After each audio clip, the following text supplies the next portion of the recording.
Hi friends, welcome to our channel. In this video, I will show you and tell you how to enable a professional Instagram account. Friends, please don't forget to subscribe to our channel. Be sure to write your comments after watching the video and also put your likes under this video. So, let's get into this topic. And go to your Instagram page.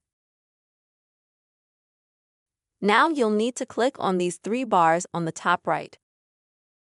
And then Settings and Privacy.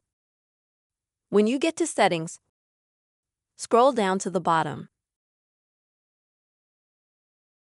And here you'll need to find this option. Click on it.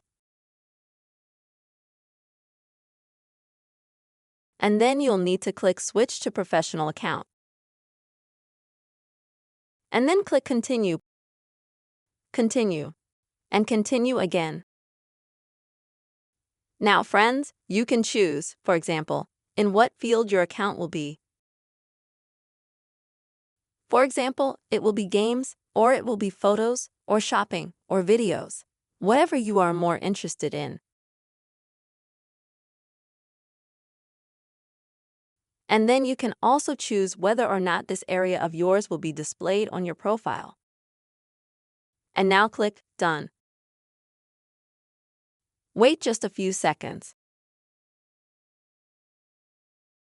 And then on the next page, just leave Creator and click Next. Now, folks, you can either customize all of these options that you have right away, or you can do it a little bit later. And as you can see, you've switched to a professional account. You can see this and check it out because you get this little gray box like this under your profile header. And it will also show you what field your professional account is in. So this is the very quick and easy method, friends. You can enable a professional account in the Instagram app. I really hope this video was useful and helpful to you. Please don't forget to subscribe to our channel. Be sure to put your likes and also write your comments. See you soon.